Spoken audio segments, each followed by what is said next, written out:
transcended media, uniting theatre artists, inspiring filmmakers, serving as the imagination of many a songwriter, sparking an author's creativity, or just becoming a catalyst for a poet's creative juices to flow.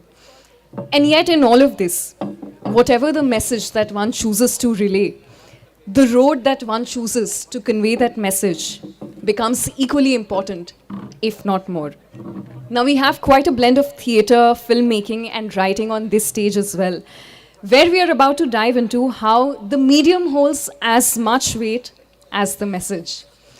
Now, when you're about to invite an acclaimed modern Indian playwright, stage director, filmmaker, and more importantly, recipient of the Sahitya Academy Award for his book, Final Solutions and Other Plays, it's good to brush up on Shakespeare. It makes you look good. But jokes apart, I need to share with you that he is the first playwright writing in English to receive the Sahitya Academy Award in 1998. Produced across India and translated and performed in Hindi, Gujarati, and Kannada, his dramas act as a mirror to society. His play, Dance Like a Man, directed by Lilith Dubey, received 635 performances, not a small number in any way. And the script of his film, Morning Raga, has been archived by the Academy of Motion Pictures, United States of America. Ladies and gentlemen, please give it up for Mahesh Dattani, playwright, stage director, screenwriter, and filmmaker. मैं तो definitely थक गई तालियों के लिए कहते कहते, पर अगर आप नहीं थके हैं तो थोड़ा और हो जाए. Thank you so much for joining us here. And for our next speaker, ladies and gentlemen, अब किसी को ये कॉन्शियस नॉलेज ट्रैवलर लगती है तो किसी को डिज़ाइन रिसर्चर लगती है, और अगर इनसे पूछे तो ये अपने आप को सीकर फॉर लाइफ कहकर पुकारती है, पर मुझसे पूछिए तो मैं कहूँगी हमें तो नीलबट्टे सन्नाटा, घर की मुर्गी, break point, Tarla, life story of India's first home chef, तुमसे ना हो पाएगा, या फिर बरेली की बर्फी, इनकी सुनाई हर एक कहानी बहुत अच्छी लगती है. फिल्मों से पहले इनका ताल्लुक एडवर्टाइजिंग की दुनिया से था, where she spent over a decade telling stories for the biggest brands in India and Southeast Asia with the aim of adding value to artists by creating an ecosystem of conversations that can enhance their creative process. And she has won several advertising craft awards for her layered ideas and in-depth understanding of human psychology at the grassroots level. She has also founded a storytelling company, Earth Sky Pictures, to write, direct, and produce fiction, non-fiction, art and music content with leading studio partners and nurturing young talent. And currently she's penning her second novel, Man-Made Matters. सोच रही थी बोलूँ या नहीं, लेकिन अब मौका है तो बोल ही देती हूँ. पूरे शहर की गई है, थोड़ी देर में आ जाएगी, असुविधा के लिए खेद है. A very beloved dialogue from one of her most beloved and renowned films, Bareli Ki Barfi. With that, please give it up for Ashwini Iyer Tiwari.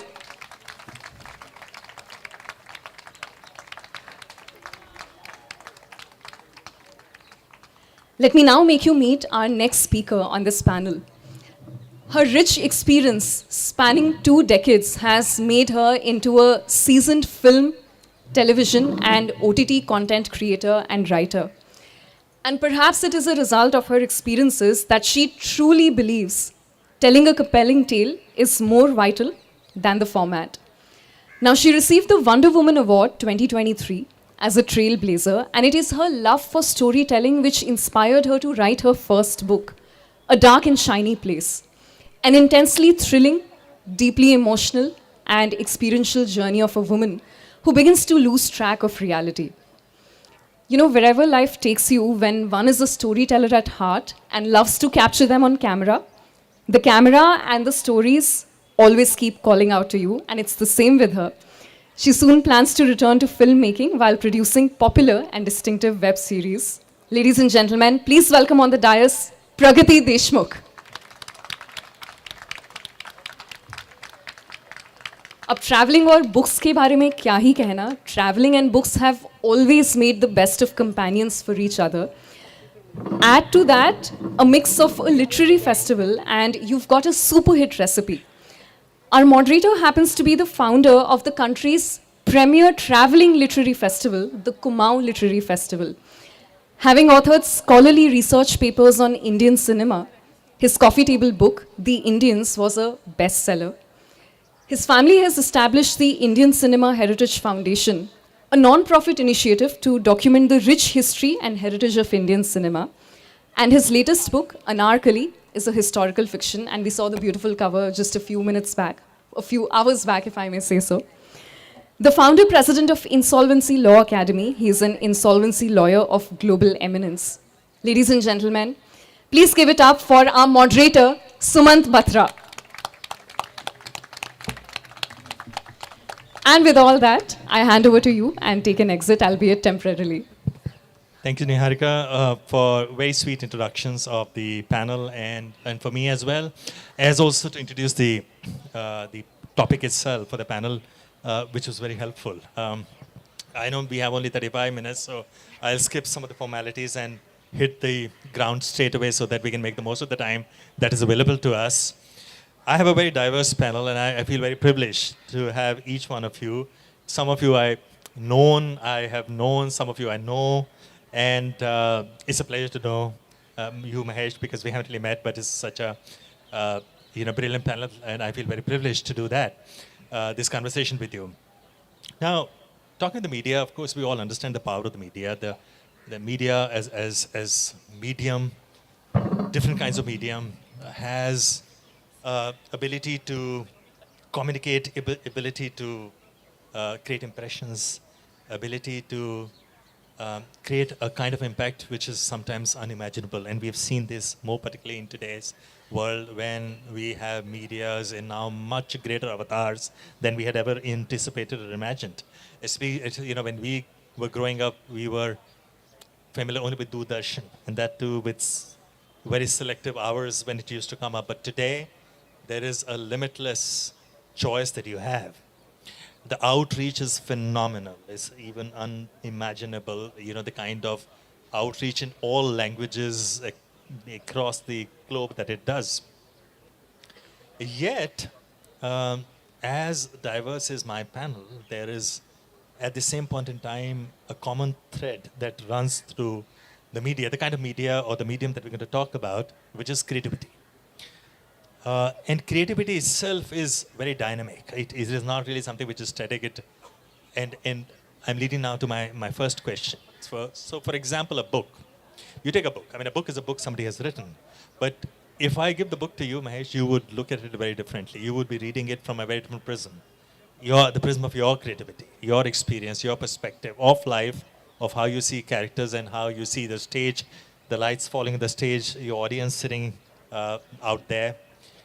And you, Ashwini, of course, would be looking at it from your experience, not just as a filmmaker, but as a writer yourself, as also from your life experiences and also and places that you've grown up in.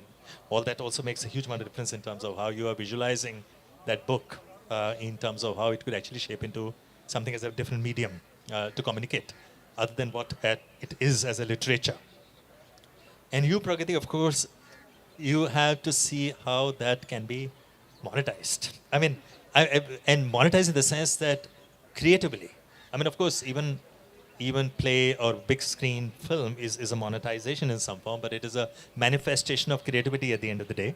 But what you do today is to see my audience is very different, right? And as an OTT, and therefore I'm looking at it again from a very different prism.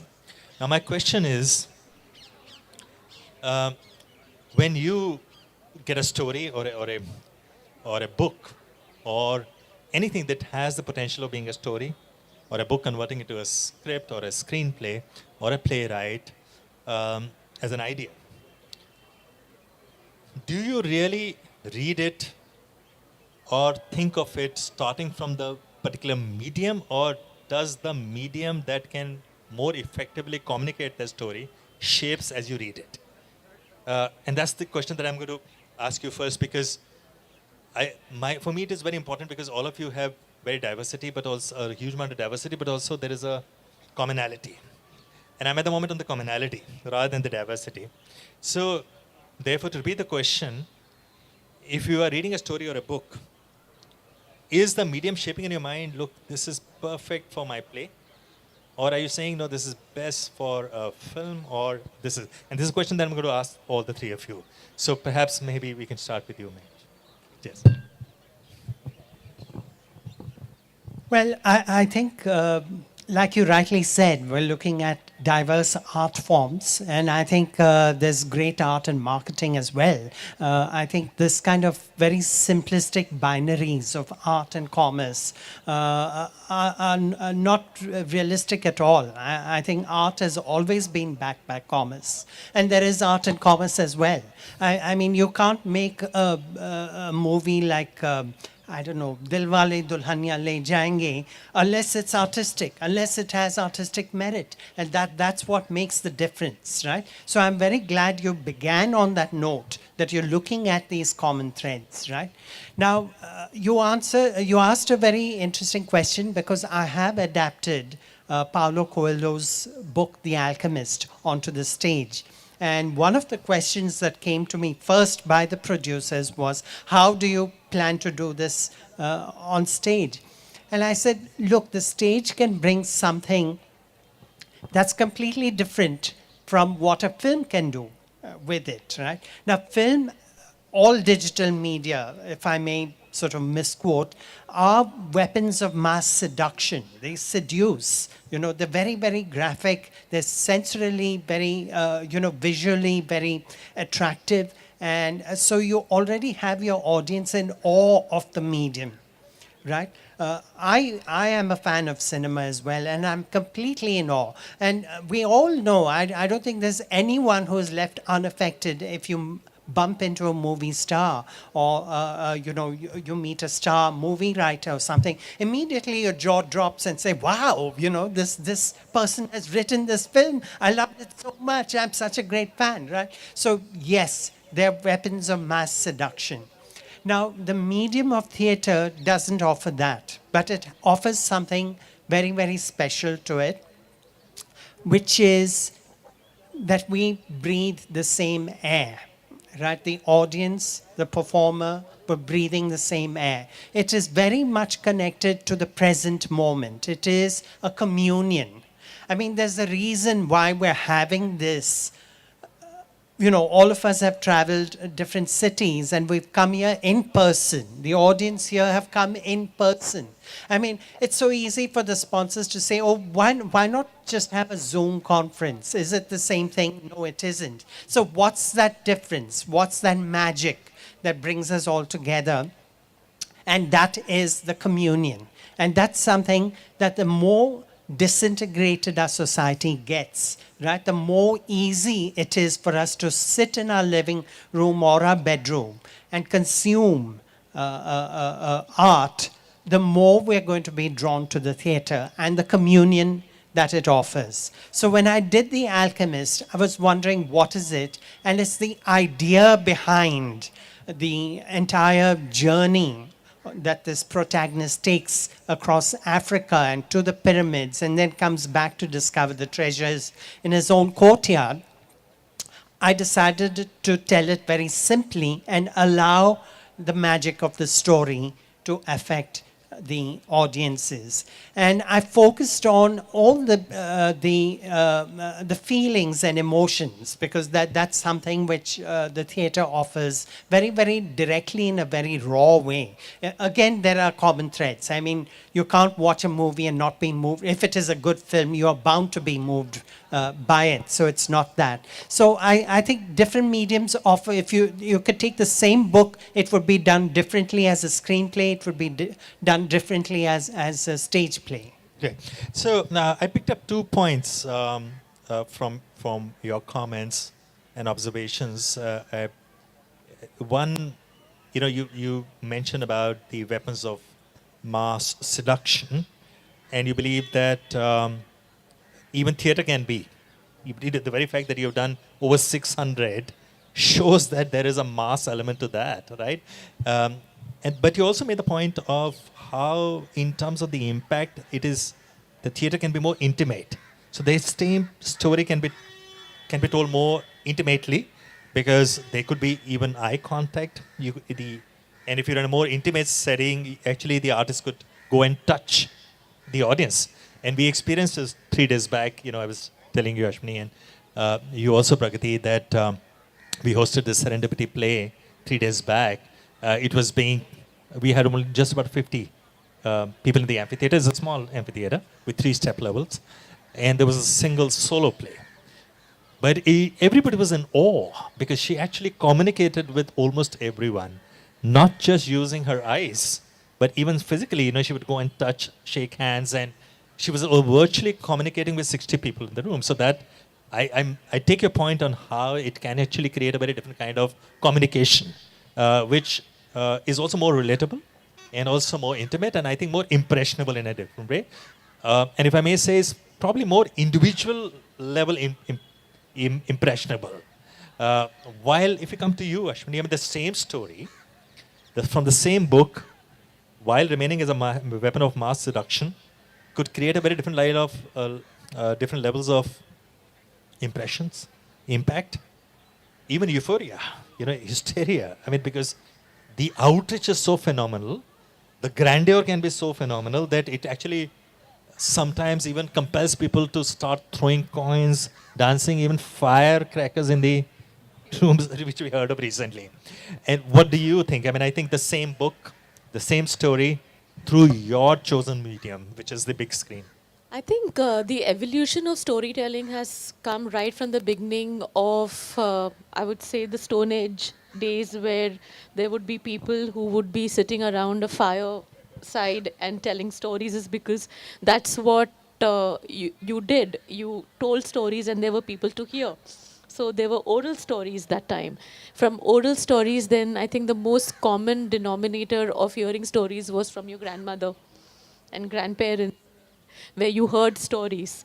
And then you had radio as a medium where you heard stories on radio. So you could hear people telling a story and you could visualize it in your own way. At the same time, there were books to read, is because people were putting in their thoughts of stories into various mediums available during that point of time. So it came from oral storytelling to radio, and then books happened because there was pen, there was paper, there was ink, and there were people writing books because you could put in your feelings of a story on a book, and any reader who was reading it could visualize a world and get attracted to the characters out there.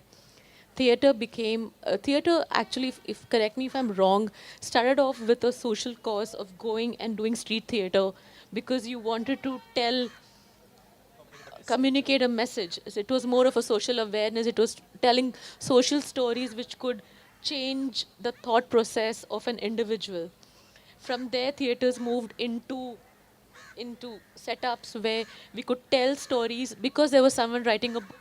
You could make that into a visual medium of actually characters playing that role from the book. Therefore, there were book adaptations in theater, and therefore, right from Shakespeare and even in our country. And then cinema came in. And when cinema came in, and when you knew that you could now look into cinema, and there was silent cinema, and the same people who were in theater were now trying to see how could I be in front of cinema and say the same thing. And then someone said, "Oh my God! Now you can actually speak when they say." So then you were hearing. And then someone said, "Okay, I think with this now we can have like live instrumentation." So that came in so that I can evoke the emotion of what is there. So that's how the gradual, I think, progression of storytelling has happened. But at the end of the day, we all are storytellers because we all want to tell that one story in the medium we were chosen, choosing. So when I'm reading a book, to answer your question, when I'm reading a book, it is about actually showing what I'm going to be visualizing. So everything, like how this chair is, and the chair has floral pattern, and whether it's a chair or whether it's a chair from the 80s or it is a who's that character? Does he have short hair and everything? And how is the breeze looking like? And I kind of read that, and I kind of visualize what I am looking at. So sometimes some books adapted to movies was never what I thought that character was. Is because I was like, no, this is not someone I saw, because that character in the book was different for me and would be different for you. Yeah. And then we adapt that to a movie, because movie is show and tell. Movie evokes characters, movie evokes emotions, is because you're showing me and you're taking me to that world. And you're saying, this is that world. Now, in the book, you must have read that there's a mountain. So, in your mind, it's the mountain which you have seen. Yeah. And it takes you to that mountain. But in my movie, that mountain is exactly what I'm going to show you. Right. So, I mean, I do understand that point. Now, if you see the Shakespeare, you mentioned about the Shakespearean plays. We've seen those plays being sustainable, being replayed even in the world of today, over and over and again, with some creative liberties or without.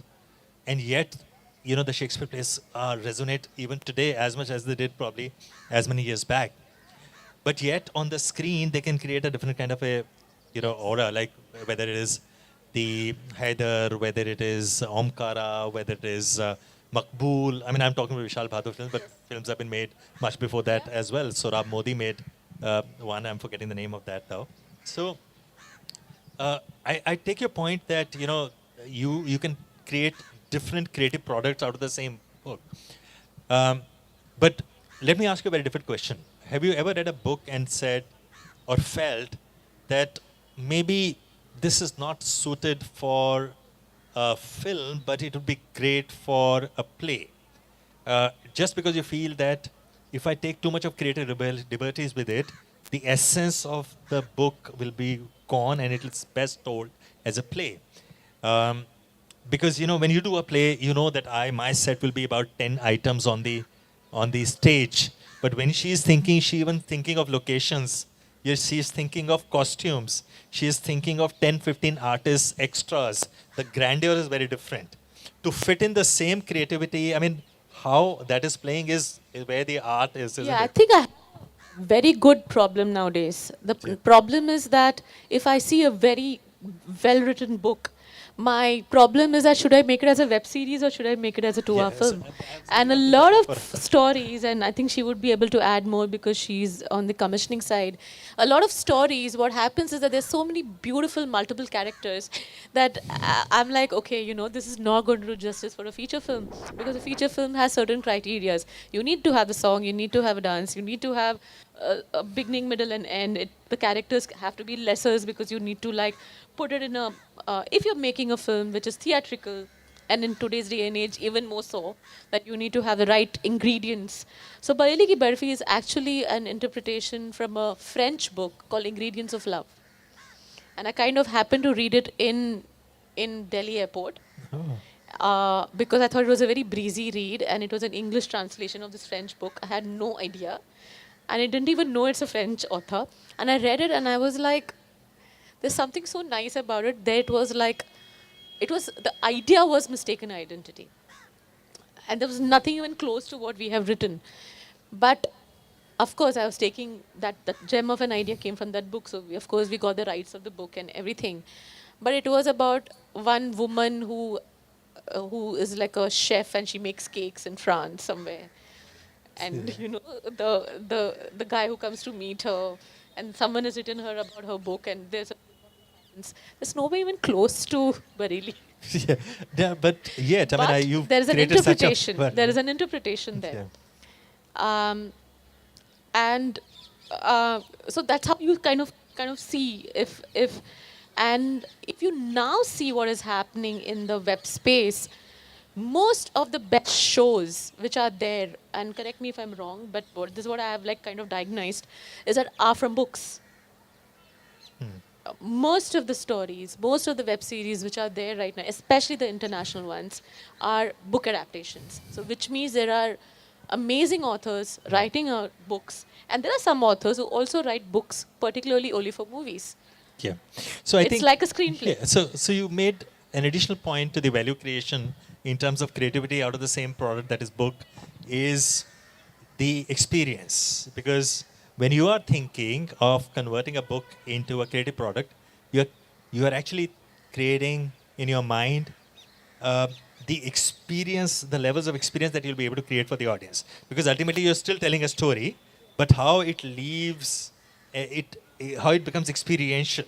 And in my view, experiential also means that people should be able to relate to their own lives, because then that is when they feel the senses are aroused, in the sense that, oh wow, yeah, this happened in my life, or I observed this, and that also brings out the greater outreach. But I want to come to you. So what happens is that if there's a book which is amazing in story, but it's too lyrical, it would kind of become boring for an audience to watch in a theater. Because the medium of cinema in today's day and age, because I'm making cinema for today's audience and today's day and age, the patience level is quite less. So I can't make it like too poetic and Yes. too flowery for cinema. So then, how do I adapt that to cinema? Is what it is. But at the same time, the same book, and I think he will be able to add more. The same book can be made beautifully into A play. a play. Yeah. Is because you will put it like that. You will make it like a dance drama or like a poetic play. That's right. Okay, so let me ask you the question, then you can supplement on that as well. So Pragati, I know probably the medium that you represent today is probably one of the most debatable. I won't call it as controversial. Some people may choose to call it as controversial as well, but definitely debatable. The OTT. There's so much of discussion around it. While it has brought the cinema in a different version, in a different avatar to your drawing rooms, to your bedrooms, it has obviously expanded the outreach. Now you have much more, many artists getting opportunities, much more books, stories getting translated into series. But there is often a discussion that the kind of creative liberties that are being taken with the story or the book is often um, to sort of customize it to the audience, because they want to hear, like for example, the abuses, all the kind of words which will make them laugh or make them that kind of thing.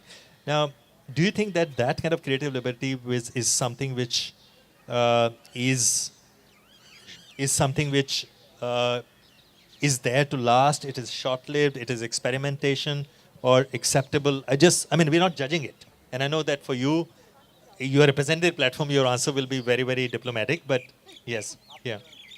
So, first of all, thank you everybody for having us here today. I think we'll talk about the platform later. I think where we need to come to understand is that everybody is creative. As human beings, we are just creative people because we all have a brain. And when we have a brain and we have something that functions, we all, create and we all receive. So we, as creators, storytellers, writers, we use various mediums to write something, to create something. But what is important is that there is an audience out there, and we are also audience who are receiving it. So it is sometimes a movie that we watch, or a play that we will, experience, or a book that we'll read, an ad that we'll see. All of this, we are receiving it in a certain way. And because our receiving experiences differ, we will watch an ad and feel differently. We'll watch a film in a theater, feel differently, watch the same film on television screen and also feel different about it. We'll watch a street play, feel different. The same play, you watch it in a more enclosed theater, you will feel different about it. And so it depends on how we're experiencing it. So as creators, when we pick a medium for a particular story, the medium for the story is keeping in mind who are we going to be presenting the story for. Okay? Now going back to whether it is abusive language or it is how it is tackled, abusive language has been used even in films. There was a censor board, and so there was certain, categories and all of that came in. I think it is unfair to say there's a blanket rule that all shows are abusive or are crossing a certain line. I think what is important is that because of the freedom of storytelling that the medium is getting, is that people are able to express themselves better. And because you're able to express yourself better, certain characters, certain setups that you are being able to express, if it's required a certain kind of language, a certain kind of drama scene, it is being shown, and that is only because that brings authenticity, and not because it is something that we want to do just because we want to do. So I think there is a very fine line in that. Yeah, I'm sure. I mean, and I think it's just a new medium. It's evolving, and with passage of time, it'll mature and it finds its own path. Today, there is so much of celebration around this. I do understand the rules of the game would be set in times to come. I've been indicated that we have just about 5 to 7 minutes, so I'm going to just to the last round. Unfortunately, because they're not allowed to put lights, and it's getting darker, and there are 2 more sessions to go after this. So let me ask you, one question. You are such a passionate theater director, playwright, and you made films as well. Do you feel that the cinema and now the OTT are? We all know that cinema was actually a byproduct of theater. I mean, the genesis of that was theater only, but it has outgrown theater. That's the reality. And now, of course, OTT is in a way threatening this cinema, and it is outgrowing, but all of them are finding their own space. But do you think that despite OTT and everything, theater is something which is going to stay there? And if yes, why do you feel so? Yes, I think theatre is here to stay. In fact, I would say that audiences are growing because, like I said, that you put so much on the menu. Like today, I mean, after this, I could go to my hotel room and pretty much watch anything I want to see because it's right there, right? So, but then what is it doing? It's isolating me. It's creating a disintegration in my aesthetic choice, right? Is that I'm completely disintegrated from my society. It's me and the black mirror that's in front of me, right? The more disintegrated a society is, the more the need for that integration which theatre has to offer. So you could see it's almost like it has a premium attached to it. I'm not talking about money. The premium is that we've got to make the time and the space to watch theatre, and if people are willing to pay that premium price, and I'm sure they will, theatre will survive. Okay, Ashwini, a very quick comment. What do you feel? Do you think that cinema needs to feel threatened by OTT? Although, of course, the recent hits and some of the celebration that cinemas had shows that cinema is here to stay as well, and it's continued to make good films. But your take? I truly feel cinema is here to stay. The cinema halls will never go because you need to have group viewing. You need to have the, you need to have the clapping, and that will never go because as a and we are happy when there is group viewing. Um, the the the web, which is more for, I feel it's more of a visual viewing, and you get to choose what you want, and that's why, and it's also a longer format.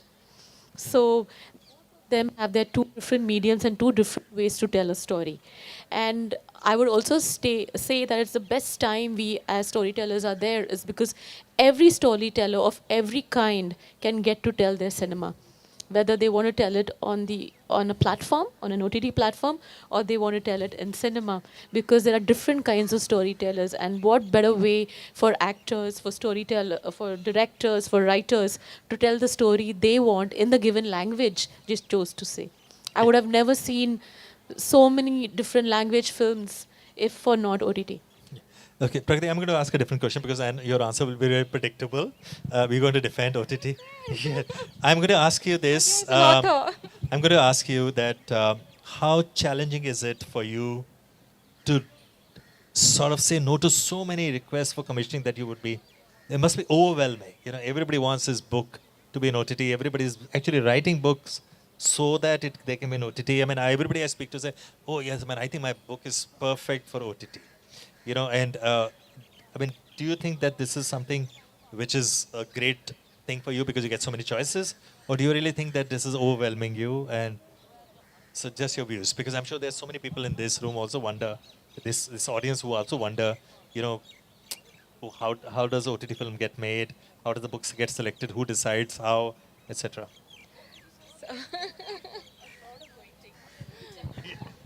So, so I'm an author, and I'm pitching the book to myself as well, my own book to myself.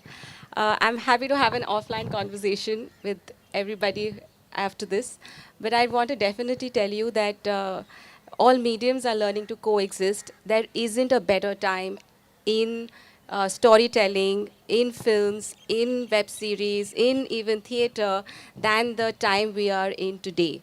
Today, because people want to hear and watch and experience different stories. And there is no better time than today. It is the most beautiful time for all storytellers, for all mediums. I completely agree with you, Yashwin.